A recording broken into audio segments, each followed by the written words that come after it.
Okay, so in front of you here is an example of an outline that you can follow to make notes. Now, what I want to explain here is that when you make notes, there should always be a title to the notes that you are making. If the original passage does not have a title, you provide one. Look at how the notes are organized and sequenced. There are two formats that I want to emphasize. The first one is you can outline your notes using this numbering system here. Numbering is very important when you are making notes. You can begin with your Roman numerals, the capital version of the Roman numerals, that's level 1, followed by the capitals of the letters of the alphabet, that is level 2, followed by Arabic numerals, that is level 3, followed by the small letters of the alphabet, that is level 4, followed by the small case of the Roman numerals, that is level 5. You can keep going down there, but I think for purposes of this class, we can only make notes as far as level 5. Please take note that the subordinating phrases or the dependent ideas always fall under the main idea. So in this case, you have heading 1, which is the main idea, whereas the subheading is this one here, which shows you that this particular subheading depends on this one here. So this is subordinate to this one. So when you read a passage, you should use those words to guide you to take note of which statements are subordinate to certain statements.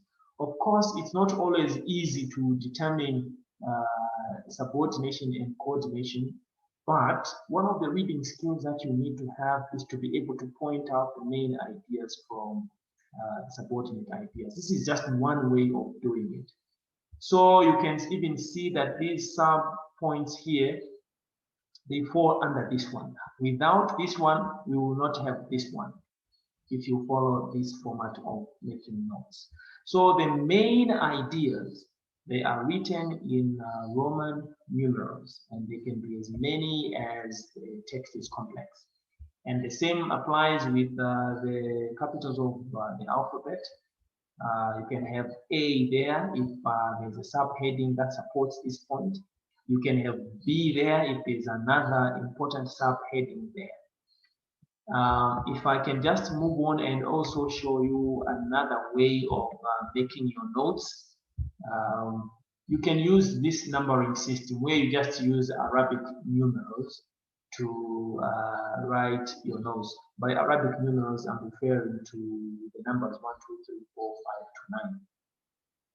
So here you may have heading number 1, heading number 2, or main point 1, main point 2, and then sub point. If you have another sub point under this heading, you also follow the required numbering system. Please take note that it is important to indent your points. Points that are equal, they are going to occupy the same position on your paper or in your notes. So for example, 1.1 has an equal position as 2.1. 1.1 here, or this is supposed to be actually 1, so that this one is 1.1. This should be 2, so that the next one is 2.1. Sorry about that. This is a mistake here.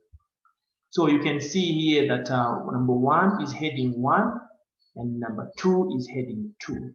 1.1 is subheading of this one. 1.2 is another subheading of this main heading here. And under sub point 1.1, you have all these other sub points, and they have to be indented to show their position in the notes. So you can see 1.1.1 is in the same position as 1.2.1, simply because these points are equal in terms of their weight and importance in this particular example. And the further you indent inside, the more it shows that a certain point is dependent on another. So writing notes is a matter of numbering your points and formatting your ideas in a sequence that is logical and easy to follow. So it's important that you marry together the reading of different texts and being able to make an outline of the main points from the text, and also being able to use coordination and subordination to identify the main points and subordinating points in a passage.